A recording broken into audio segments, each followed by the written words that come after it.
Good evening and welcome to our Provisional Restorations webinar. This is Dr. Tom McDonald. I'm coming to you from a little town in Georgia called Athens, Georgia. That's what it looks like on your first slide there.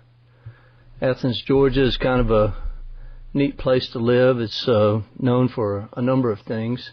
The University of Georgia is home here, and there are a lot of bands that you may have heard of all over the world. REM and B-52s and bands like that have emanated from Athens, so it's quite a popular place for music, cool place to live, a university town.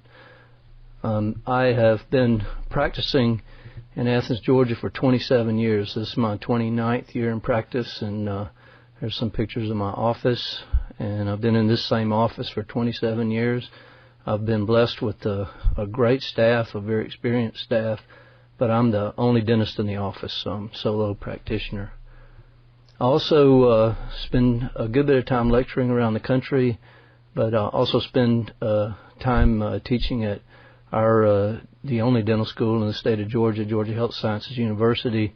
It's in Augusta, Georgia, which is down where the Masters golf tournament is played, and so I spend some time down there with the residents and with the senior dental students from time to time. So we have a brand new building, a very beautiful 5-story building. It's probably the finest dental facility I've ever seen in the world. So if you're ever in our area, you want to see a great dental teaching facility, that's it. It's a brand new building. We just moved into it at the end of last year. I need to acknowledge some companies' support, and especially 3M, who is sponsoring this program tonight. 3M has been very supportive of me in my practice and in my teaching efforts for close to 29 years, and I really want to thank them. They've been very supportive of me. The other companies that are represented on this slide have been really nice to me in my teaching efforts, and they frequently donate materials and equipment to courses that we teach all around the country. I don't receive money from really any of these companies except for this company right here, Comet. I do receive an honorarium from a burr kit that they sell that has my name on it, and we'll show that burr kit a little later in the presentation. So you need to know that, and all these other companies are just really supportive of our teaching efforts. This is not Athens, Georgia that you're looking at on the slide. This is Atlanta, Georgia, and it's about an hour away from Athens and home of the Hinman Dental Meeting, which is one of the finest dental meetings in the world. And if you ever have an opportunity to get down in the spring, it's a great dental meeting to come to. A lot of good speakers from all around the world, so it's a good one to see. Tonight I'm going to go through some techniques and ideas for provisional restorations. I've lectured in this area for well over 25 years. We do fabricate provisionals in our office on a daily basis. In fact, I was working all day today. We did a large case this morning, and I'll mention that later on in the webinar. But I want to talk about materials and techniques. But basically, I want to tell you what we do in our practice that works and has been working for years. I've developed some techniques over the years that I think have increased the efficiency and the precision in our provisionals, and I'll share those with you as we go through the evening. We are equipped to answer questions by a chat mode. I'll try to look at that and talk at the same time, but I may have to kind of wait till the end to answer some questions. The first thing I want to discuss tonight is the single tooth provisional restoration. I think I contend that no matter how sophisticated your practice is, on a daily basis you do end up doing single crowns or single onlays in your practice, and it's often the bread and butter of a restorative practice. So if I can share with you how to fabricate provisional restorations for a single tooth in an efficient manner, where really we can teach you how to fabricate one in less than a minute and really have virtually almost no trimming and virtually no occlusal adjustment. And I can share with you some techniques for cementation that these restorations will stay on the entire time that we're in the mouth before we place the final restoration, I think it'd be worthwhile for your practice. And as I go around the country, everyone seems to think that this is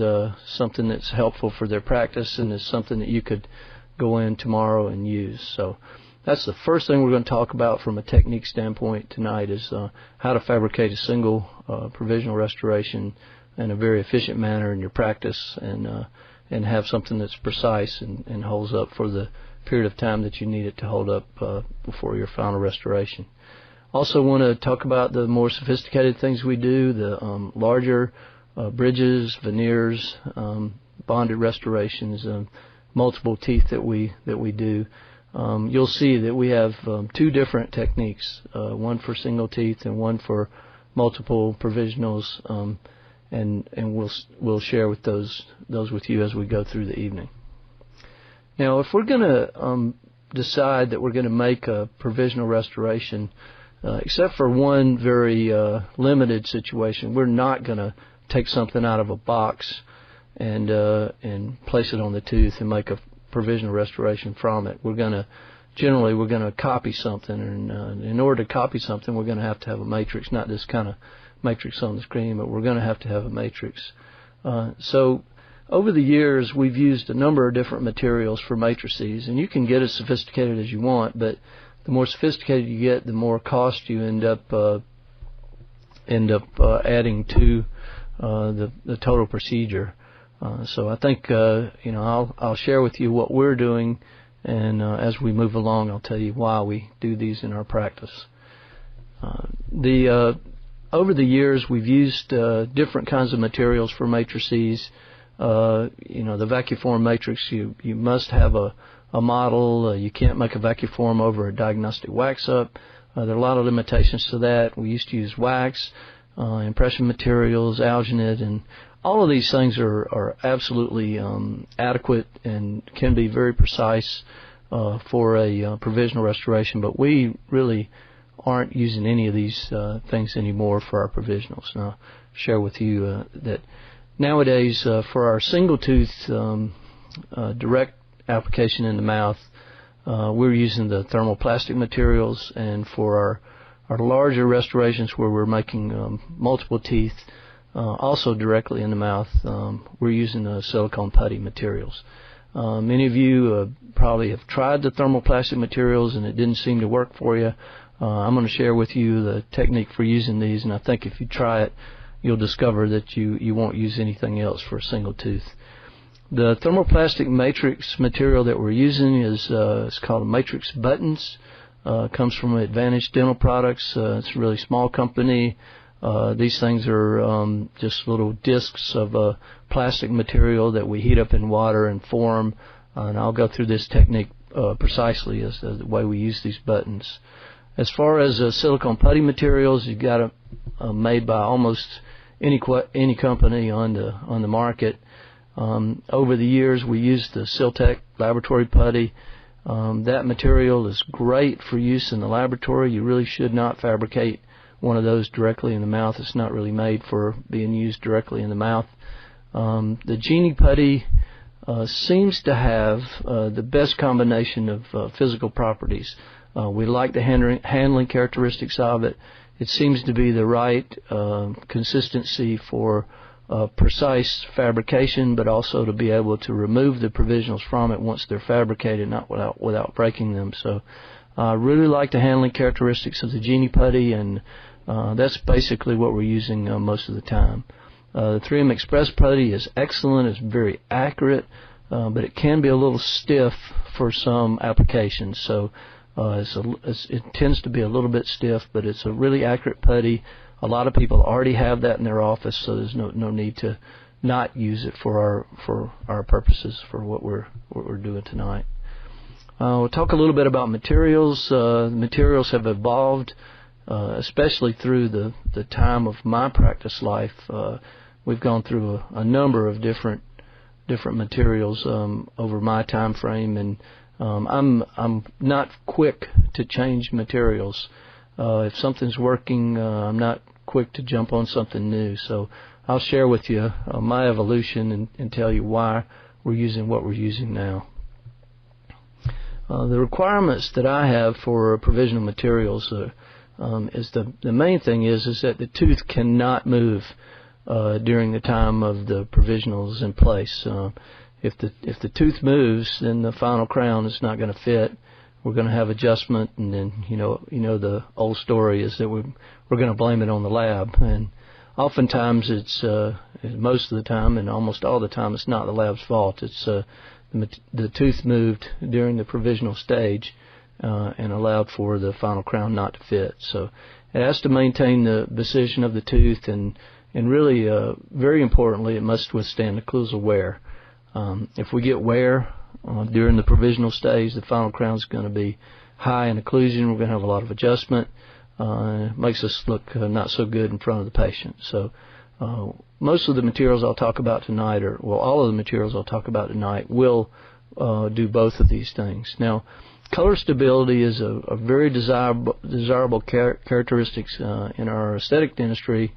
We know that we sometimes have to have provisionals in the mouth for a very extended period of time. We could be up to 6-8 months, sometimes to a year, if we're doing a complex reconstruction and we need to do other things like periodontal therapy or occlusal therapy. So sometimes these things will be in the mouth for a long time, and if they change colors, then we lose our aesthetic advantage, and it's a problem for the patient. So color stable materials over the long haul are very important. Really two families of provisional materials, if we look at it in a nutshell. The bis-acryl composite materials are the ones that come out of a gun. That's your ProTemp, your Luxatemp, Versatemp, and those type of materials. And then the other is the methyl methacrylate acrylic materials that almost all of us used in dental school. That's the monomer, the powder and liquid that we often use in the laboratory. So those are kind of the two families of materials that we have.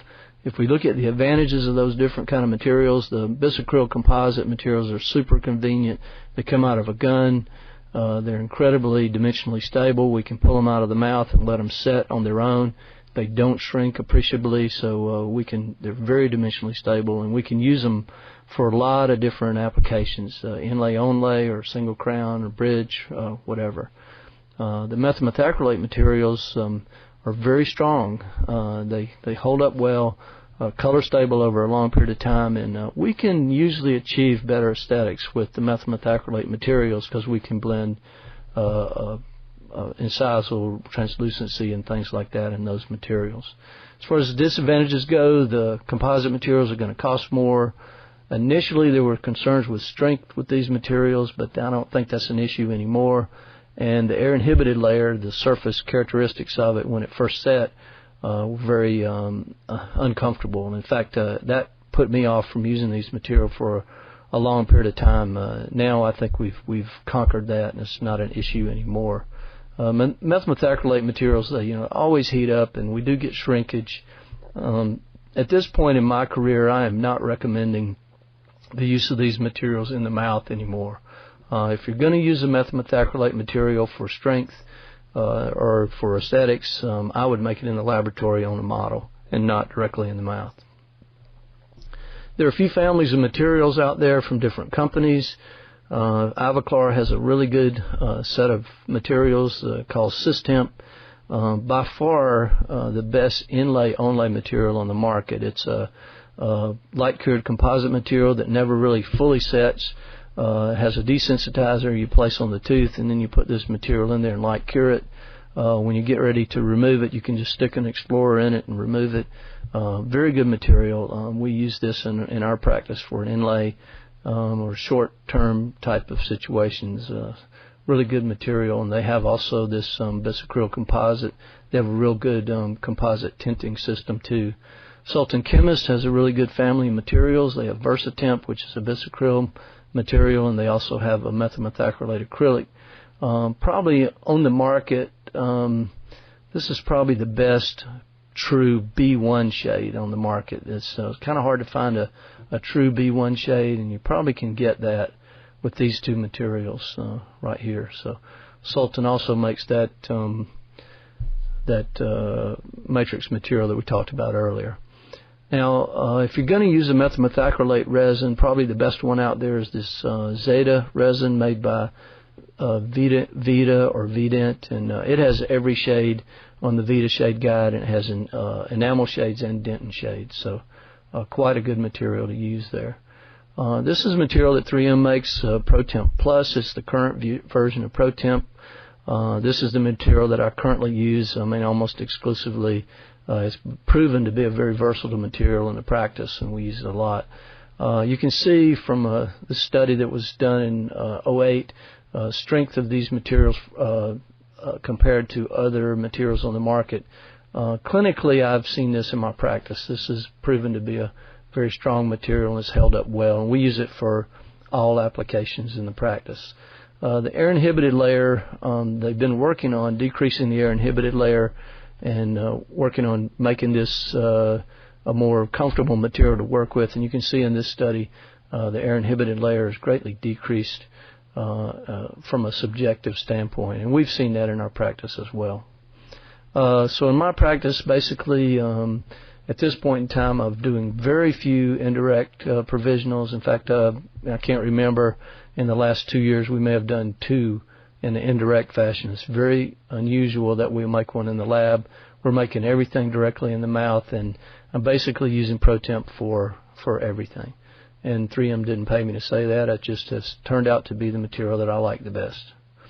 So let's look at that single tooth provisional and go through the technique, and I'll see if I can't share with you some tips that we have. And you can see this is a provisional restoration, and this is a porcelain fused to metal crown. So we can achieve something like this in a very quick way, in a simple manner, and I'll share with you that technique as we go along.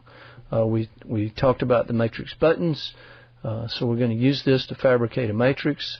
We just heat some water up in our microwave at the office, or if you have a water bath and you can get it hot enough, and we just drop the matrix button into the water and we watch it turn clear. Once it turns clear, it's ready to use. The problem with these things is they're kind of sticky. So if you take the matrix button out of the water and you knead it between your fingers, you just squeeze it, fold it over, squeeze it again, fold it over, squeeze it again. It won't stick to your gloves anymore. It won't stick to the tooth anymore. It won't stick to the tissue, and it's very easy to use and very predictable to use. So if we're going to use this for a matrix, the rules that I have is that you must cover at least half of the adjacent teeth, half of each adjacent tooth. If you're going to prepare the most posterior tooth in the arch, you must cover the entire tooth forward of that. So we're going to have to, you'll see why we're doing that in a minute, but we're going to have something to resist deflection of the matrix. So if we have a half a tooth on either side, or either the whole tooth in front of the last tooth, we're going to be fine. We try to leave the occlusal surface kind of thick because we're going to need that to withstand some pressure in a little bit. So what if we don't have an entire tooth to copy and make a matrix of? We will fabricate a matrix on the model of the tooth we're going to prepare, or the broken tooth, or whatever we have available. So if we don't have a whole tooth, we can take some composite and place it into that area and light cure it and then make a matrix over that. If we have a place that's not broken very badly, we can go ahead and make the matrix right over the broken tooth, and then we can go up inside with a heated instrument. This is a electric wax spatula. We go up inside and just push that part that's imperfect out of the way to create a better matrix. My philosophy is that if you spend a little bit more time fabricating a really perfect matrix, it really cuts down on the amount of time you have to spend trimming. And my opinion is that the biggest wasted time step in provisional restorations is the trimming. So we can avoid a lot of trimming if we spend a little extra time on the matrix. So here's the technique. We have the tooth prepared. We use mineral oil as the lubricant for the tooth and the tissue.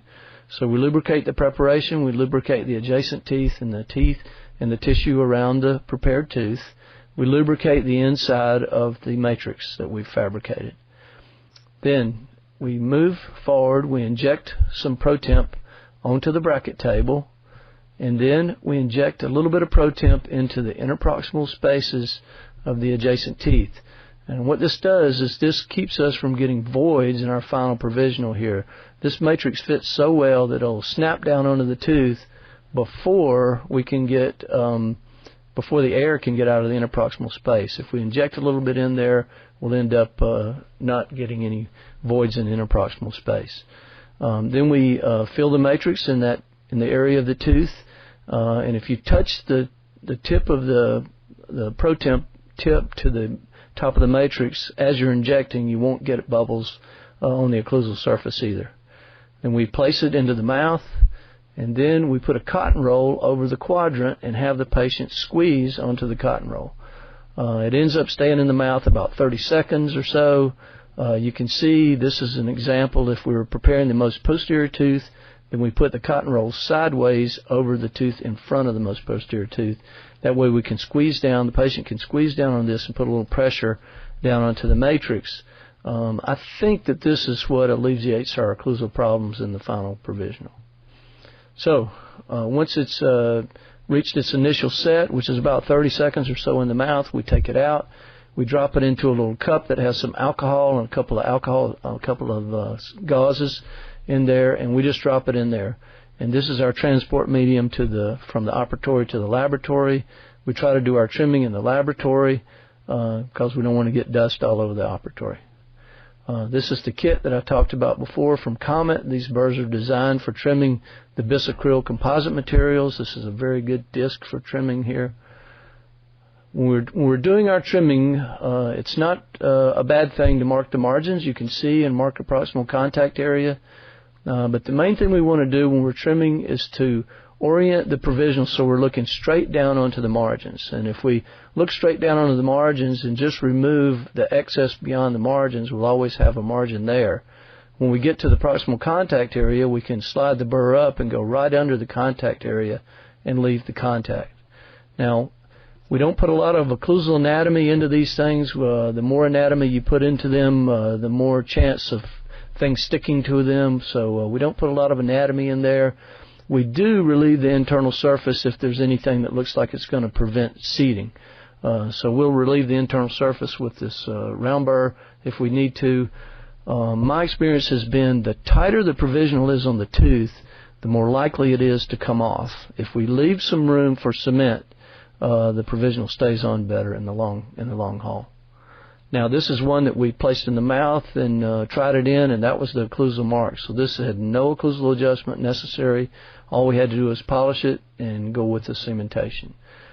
We polish ours in the laboratory with flour pumice and rag wheel. With the ProTemp Plus, you can use a dry rag wheel on a straight handpiece if you'd like.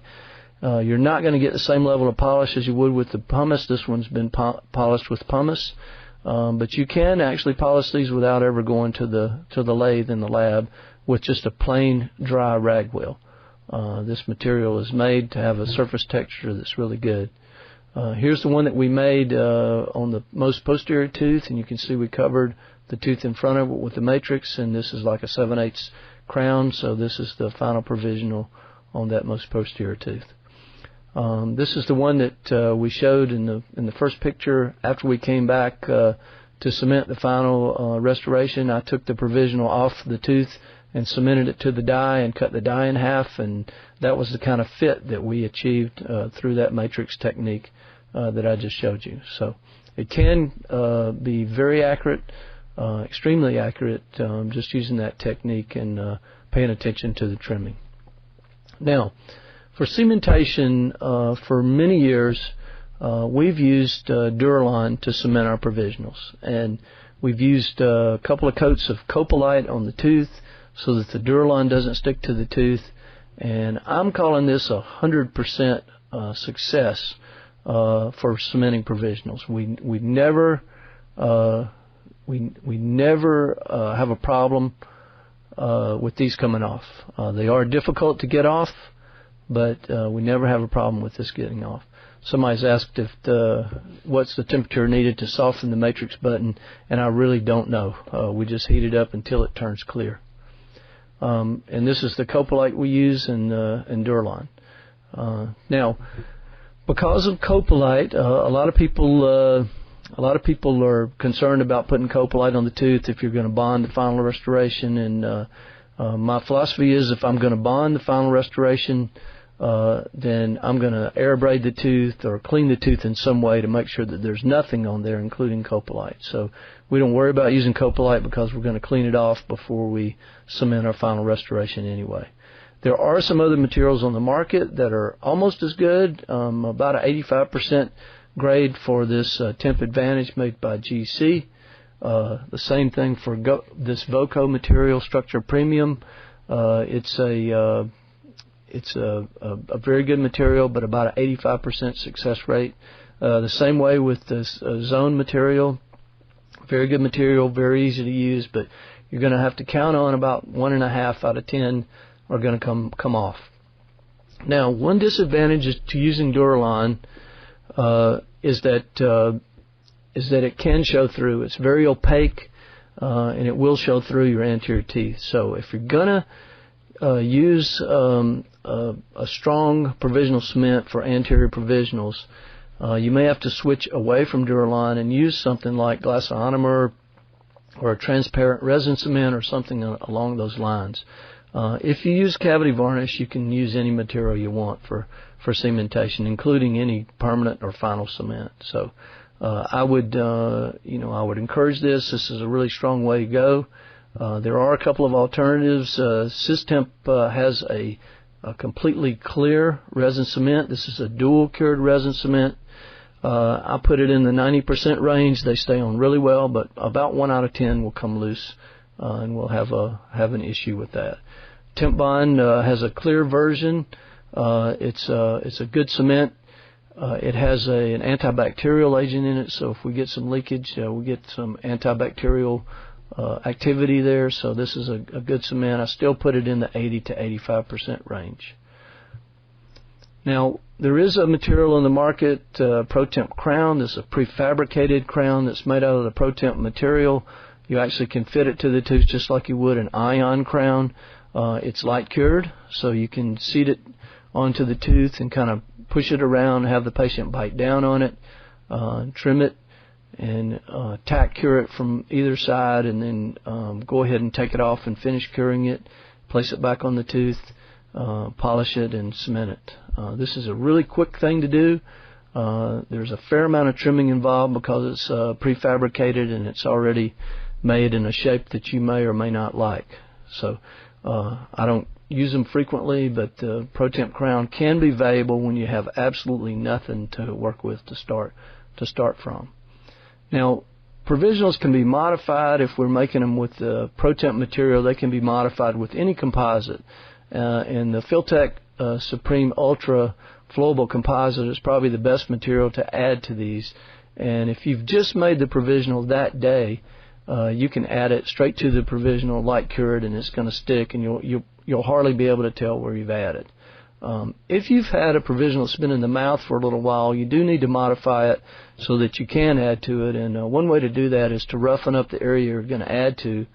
Apply a little monomer from your acrylic monomer, and then you can add bonding agent in any kind of composite, light cured, flowable, or regular composite, and you can add on to any provisional that's even been in the mouth for a while.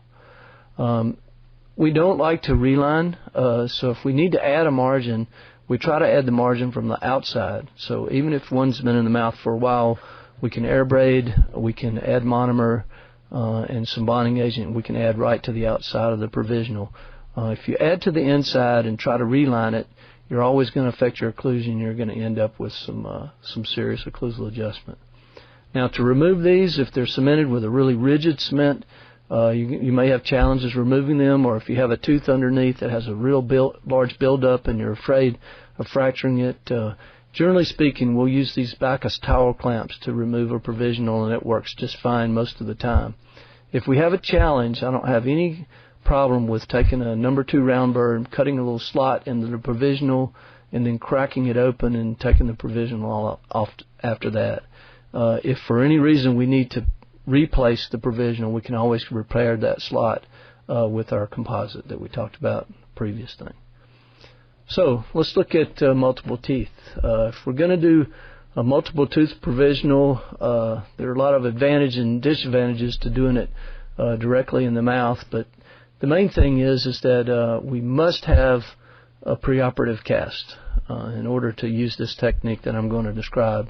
We'll save a lot of time, but we must have a preoperative cast, and most of the time we're going to do a mock-up or wax-up on the cast to preview what we want to use in the mouth. And the other thing is that the matrix that we fabricate must fit exactly the same way in the mouth as it does on the cast. So here's the preoperative situation. We've got a large reconstruction. We're going to do some posterior restorations on the lower, some anterior restorations on the upper. We have severe wear. This is a diagnostic wax-up at a increased vertical dimension. I won't talk about diagnosis. I want to talk about treatment. So we have a diagnostic wax-up. We've made a matrix with the silicone putty. We're using the Genie putty for this. The rules for this matrix is we must extend a tooth and a half beyond the preparations. So we like to cut right through the middle of a tooth so we can see if it's seated in the mouth. We go to the mouth, we prepare the teeth. We try in the matrix in the mouth and make sure that it fits exactly the same way in the mouth as it did on the model. Then we go in and we lubricate the teeth with mineral oil just like we did before. We do not lubricate the inside of the matrix. We leave it as it is. It doesn't need to be lubricated. So we lubricate the tissue in the teeth, and then we inject a little bit of our pro-temp material in the interproximal spaces. We fill the matrix in the appropriate area where we have teeth prepared, and then we go to the mouth and seat the matrix, make sure it's seated all the way, and hold it firmly there. And we hold it about the same amount of time. It's probably 30 to 40 seconds, and then we remove it from the mouth. 95% of the time, the provisionals come out in the matrix. It's not an issue at all. And you can see we have such little excess, we're going to have hardly any trimming to do in this case. So when we trim a bridge, unlike a single crown, the main thing is that we want to trim all the accessible areas we can in one orientation. So I would trim this entire side while I'm holding it in this orientation, and then flip it around and trim the other side. You can go under the contact areas just like we did before with this same burr. So we virtually trim the whole thing with one burr, and we can go in and do the detailing in the interproximal area with the disc. And with the disc, we use the margins to guide our carving in the interproximal area, and that disc cuts on both sides, so we can lean it over and create an embrasure like that. We do need to separate the margin from the ponic, so we'll go in and separate the margin from the ponic. And the main thing is just want to be very careful not to go too far into the interproximal space. We want to leave this connector beefy, or even beefier than we would in the final restorations for strength. That's a good place for things to fracture, and we don't want that to happen in that area. So we go in and do our final detailing there. Now, underneath the ponic, we don't always have the luxury of having an egg-shaped ponic or a receptor place in the ridge. And so my thought is that if we are going to lap over the ridge, we probably need to only lap over part of the ridge and leave the lingual area uncovered. So we'll go in and reshape the underside of the ponic like this, so that we only have a kind of a half of a ridge lap for aesthetics, and we feel like patients can clean under there just fine. So when we don't have a perfect ponic site, we can create a half a ridge lap in doing it that way. And we can do our final aesthetic detailing with this finishing burr and do as much detailing as we'd like to for aesthetics. So here's the before and after on this patient. You can see, as I said before, you can see a little bit of show through of the Duralon here. We needed strength for this occlusal reconstruction case, so I did use Duralon here, and we had a little aesthetic compromise because it did show through in the anterior teeth, but these did not come off during the process. So let's talk about some special situations, not just crown and bridge and single tooth or multiple teeth. Somebody's asking, what do I mark the margins with? In teaching, we have found that these gel pen is the best thing to mark the margin with. Uniball gel pen in the fine point marks the margins pretty well. It works better if you use a little alcohol on the provisional first, clean it up really good, get rid of the air inhibited layer, and use something like a gel pen. Okay. Someone asked, do you ever have pro temp engaged undercuts? It can do that, but if you remove it in a timely manner, it'll pull out from the undercut, and then you need to relieve it before you try to put the provisional back into place. Okay. Let's go into special situations.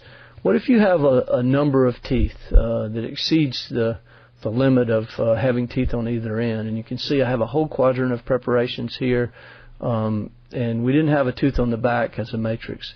As long as you capture some of the soft tissue behind the last tooth, and as long as you capture a tooth and a half or so in front of the preparations, you can get a good accurate provisional in along a span like that.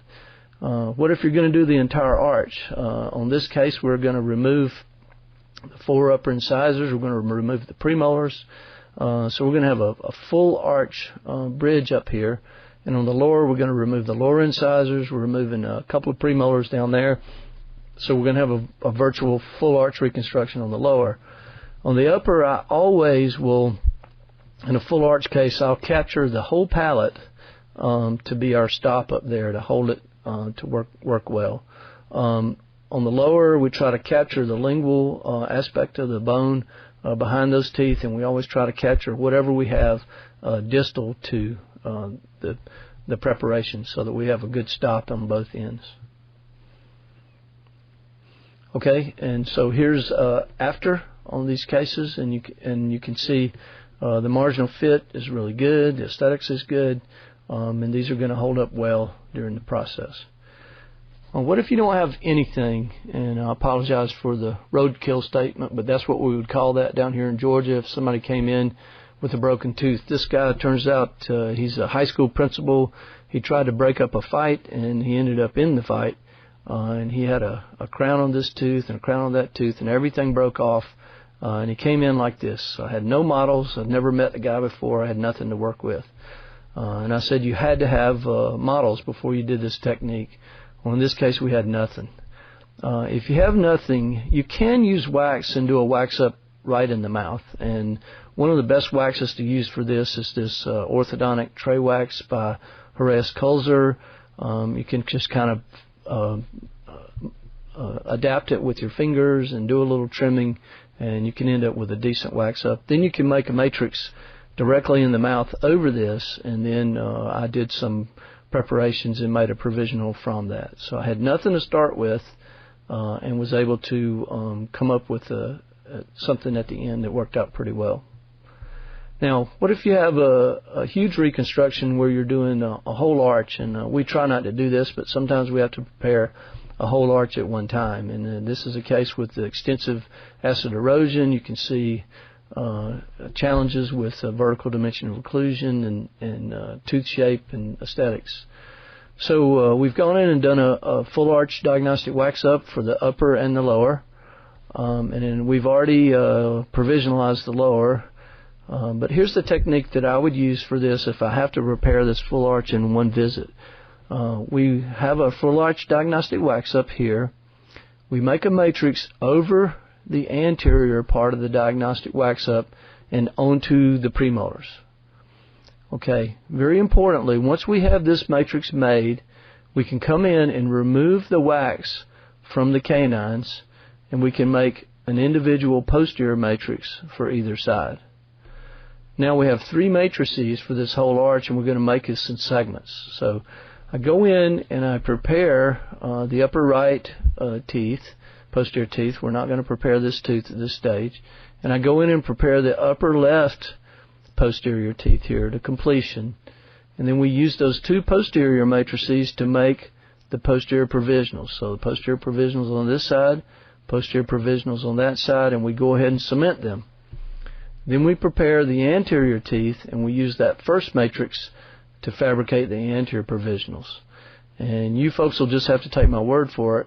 First time we checked the occlusion on this case, this was the only thing we had to adjust right here. So that's how precise this technique can be if we have an adequate stop on either end of the matrix. And I made this all in one morning, and we prepared all those teeth and made those provisionals, and this is the only thing that had to be adjusted. This is the final provisionals on the upper, and we worked through these for a while before we went and made our final preparations and final impressions.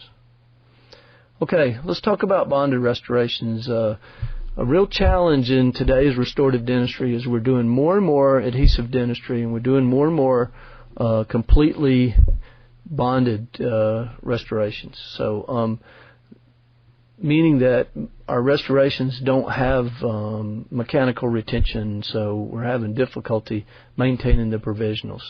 There are really three techniques for provisionalizing bonded restorations, and I started with the first one, and this is the one that's the least difficult to remove. In other words, they come out easier. In this case, we do exactly the same technique I just showed you, silicone matrix with the wax up. We lubricate the teeth after they're prepared. We load the matrix with ProTemp. We take them out after the initial set. We trim and polish the provisionals, and then we spot etch and bond them with a resin cement. These are really easy to fabricate. They're really precise. The margins are really nice, but they're very easy to remove and often don't stay on as well as we would like for them to. And it depends on the design of the preparations, but these are tough to keep on. Our second step is, which I think is the most popular, and this is what some people call shrink wrapping.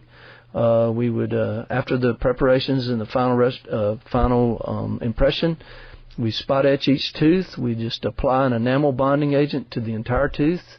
We load the matrix with ProTemp, and we let it seat firmly, and we allow it to completely set.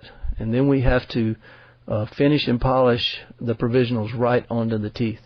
A little bit of a challenge, but these things do stay on well and are not particularly hard to get off, but they stay on well during the process. The most difficult and the ones that stay on the best and the ones that never come off and are very difficult to remove is that we'll use a clear silicone matrix. We use a material called Mimicil that's made by Heraeus. And we'll spot etch each tooth, and we'll put an enamel bonding agent over the whole tooth, and we'll load our matrix with composite, and then we'll do our finishing and polishing right on the tooth. So these are composite provisionals, very strong, never come off, and they're very, very difficult to remove. But if you have a case that's really challenging and you have a situation where the patient just cannot, it's not possible to have a provisional come off, then this is a good technique to use. Here's a case with shrink wrapping. You can see that we've got 4 anterior veneer preps. We're doing a spot etch on each tooth. We load the ProTemp into the matrix. We let it completely set, and then we've got to trim and finish and polish right onto the teeth. We always mess up the tissue when we do this because we've got to get the ProTemp away from the tissue, so that is a side effect of this technique, and it's something that I don't really enjoy, but we end up with some tissue that's messed up there. Here's another case, a very difficult veneer case, the diagnostic wax up down below. We're going to go in. This is the day of tooth preparation. We've prepared the teeth. We've spot etched each tooth. We've put some enamel bonding agent over the teeth. We fabricated the provisionals directly onto the teeth, and then we're trimming up the excess. This was a week later. This is what they looked like, and this is what they look like the day we put the final restorations to place. So you see, these are the final veneers. A couple of challenges with this technique is it's hard to get a great polish on these veneers. It's very difficult to get a great polish on these veneers directly in the mouth. I've tried every different kind of polishing technique, but you can do a lot better outside the mouth than in your laboratory. So that is a challenge. Here's another case, patient that we're doing just 2 veneers, and we're going to do some gingival surgery over these 2 teeth. And a couple little tips I've discovered here. This is a gingival surgery we did, and these are the final veneer preparations. One thing that I have learned that's helped me with this technique is that I have gone back to polishing my veneer preps. We did that in the early days of veneers, and I got away from it and kind of left them with a diamond finish. But I've gone back to polishing my veneer preps. And the thing that has done for me is that it makes it a lot easier to remove my provisionals on the day of the final placement of the veneers. Having these preps polished has helped me with my provisional technique. And my lab technician is also quite happy because the polished veneer preps on a refractory model, it makes it easier for him to remove the provisionals from the refractory model during fabrication. So polishing your preps will help you in being able to remove your bonded provisionals later. And you can see what the surface of those preps look like. I'll go back. I'll try to go back. But you can see what the final restorations look like here with our veneers.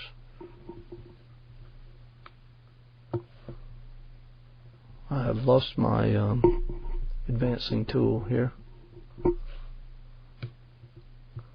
Okay. Now, let's talk about posterior restorations. It can become a real challenge because if we're doing posterior inlays and onlays, we often prepare these teeth with minimal retention, and we're going to count on the bonded situation to hold these in. This is a case where we've got severe acid erosion. You can see the model, a diagnostic wax up, and in this case we've used a clear matrix because we've done some pre-bonding. We pre-bonded this case with composite while we were restoring other parts of the mouth, so we're finally coming back to restoring this quadrant. So we removed the old composite, and these are our final posterior onlay preparations, and we're going to use Emax for this. So we've finished our preparations, we've taken our final impressions, and we've gone in and we've placed a little dollop of acid etch on each tooth. We're coating the whole tooth with the enamel bonding agent. Notice we don't ever use a dentin bonding agent. We just use an enamel bonding agent, so it's probably not going to adhere very well, but it will help with the adherence. We add ProTemp to our matrix. We go to the mouth, and this is what it looks like after we remove the matrix. And now we have to do all of our finishing and polishing directly on the teeth. Okay. So we do mess up the tissue quite a bit when we're doing that. These are tough to remove, and they do hold up pretty well. You need to have adequate thickness of your materials for your provisionals, but you also need to have adequate thickness for porcelain, so it works both ways. This is the other side of the same mouth. We had pre-bonded these teeth, so we're removing our pre-bonding. We're doing our final onlay preps for this side. I added a little bit of occlusal preparation to aid in retention. On this side, we fabricated the provisionals with the matrix. We removed them. We trimmed them outside of the mouth, and we're going to go and bond them to the teeth. We've spot etched each tooth, and we cemented these with resin cement. These were very difficult to remove. They stayed on well, but this is where we are with bonded dentistry. We're either too hard to get off or they come off too easily. So I think in my practice I sort of lean towards having them more difficult for me to remove and harder for the patients to remove because it's always a public relations nightmare when we have provisionals come off, especially on the weekend. So here are the keys I see to provisional restorations, to good provisional restorations.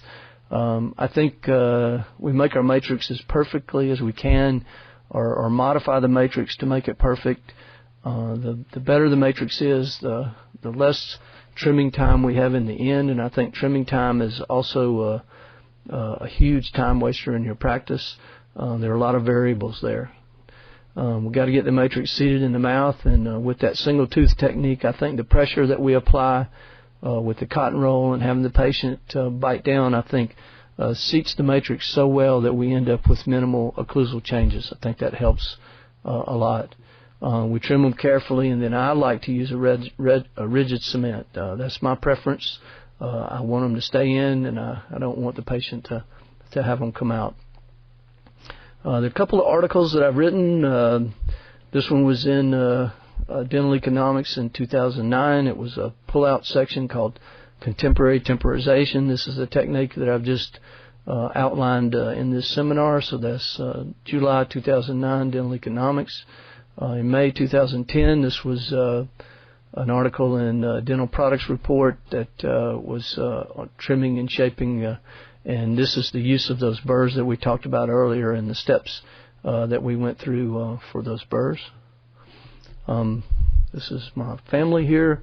I have 2 daughters. My wife and I have been married for 31 years this year, and this daughter is getting married in about 3 weeks. So a lot of changes in my family, and this is my 3rd daughter right here, a 13-year-old dog. So we have an active family, and living here in Athens, Georgia is a pretty cool place.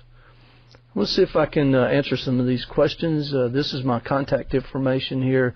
Website is right there. There's some information on the website about the provisional technique and some other things that I lecture on. So feel free to contact me. I do really well with email, so feel free to contact me anytime about any of that stuff. So I'm gonna answer some questions. Somebody asked, where do you get the clear matrix material for the single tooth provisional? And I think you meant to ask the matrix material that we use for the single tooth is the thermoplastic material, and that's from Advantage Dental Products.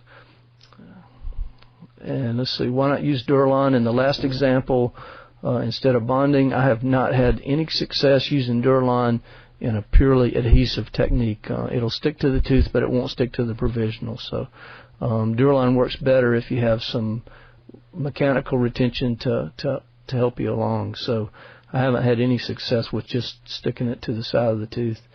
Somebody asked, what enamel bonding agent do you use? I use the Optibond, just the number 2, which is the number 2 is just the enamel bonding agent. So I don't use the number 1, the dentin bonding agent. Okay. Will you supply us with a technique checklist and list of materials? If you look at my website, I think you'll find a button on there that says Provisional Restorations, and I think the handout that we use for our hands-on courses will be on that.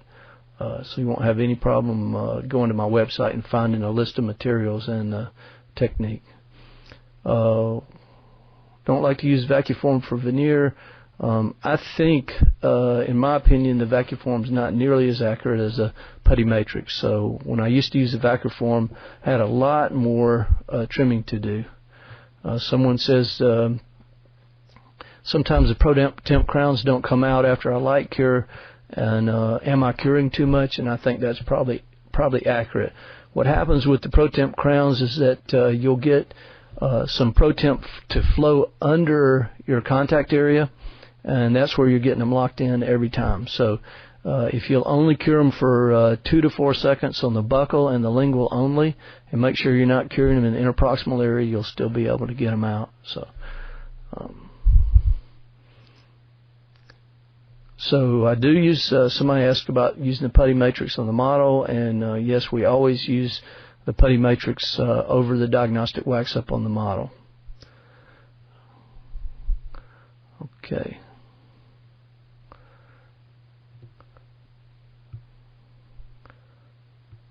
Where do you get the clear matrix material? I talked about that before. That's from Heraeus. What do you use to polish your veneer preps? And today I am using the Comet polishing discs for composite. They come in black, blue, red, and clear, or red and white.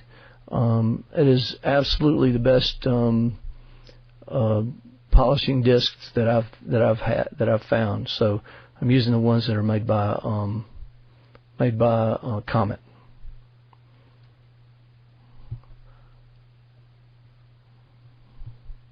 Oh, someone asked, how do you not touch the margins when you're finishing your veneer provisionals directly on the tooth? Very carefully. It's a difficult thing, and it raises your blood pressure. It's very difficult. So you just have to be careful, and that's the only thing I can say. Do I use fiber reinforcement for larger cases? I've never really done that. So I've never really had I never have had a lot of success with the fiber reinforcement. Another person said, can you trim provisionals with a high-speed handpiece? And I have not had good success trimming with a high-speed handpiece. We do better, and it's easier to use with a slow-speed handpiece. I teach a lot of hands-on courses in this area. I had a student at the Hinman meeting this year, very experienced, and used a high-speed handpiece to trim, and that's the only person that I've seen that was really, really good at doing that. So it's a lot easier to do with a slow-speed handpiece. It's a lot less difficult. Someone asked about gloves. I have found that the silicone matrix material that's made by the Genie material made by Sultan, gloves do not inhibit the set of that material, but it's very difficult to manipulate with gloves. So it's much easier to mix without gloves. So whenever we can, we make these provisionals in the lab. We don't have to wear gloves. We have clean hands, and we don't have to wear gloves in there. So I will say that it's difficult to manipulate that material with gloves on. Somebody said something about a red and blue pencil works good, but with these bisacryl materials, that air inhibited layer you have a hard time marking with the red and blue pencil with the air inhibited layer. How do you mark and trim to get proper contacts on the single tooth? We just go inside the provisional and mark the little groove that the margin has presented us, and go around, and then we mark the area that we want to leave for the proximal contact. In general, I like to leave the proximal contact about twice as big as I would on a natural tooth or on final crown. So I like to leave the proximal contact a good bit bigger than I would on the final crown, because a big problem with provisionals, if you have an open contact, you're going to end up with bleeding and irritation in the tissue, and it's going to be difficult to seat your final crown. Someone asked, would I recommend using the sectional trays for the silicone putty for making the matrix? With this putty, you don't have to use a tray. The putty is stiff enough on its own to use without a tray. So that's something you can avoid. You don't have to worry about that. Somebody asked, how do you orient the burr at the margins? And I always orient the burr parallel to the external surface of the tooth. What if you don't use enamel bonding agent with veneers and just do the spot etch? I've not tried that before, but I don't think you're going to get adhesion of the Pro Temp to the spot etch. I've not really tried that before.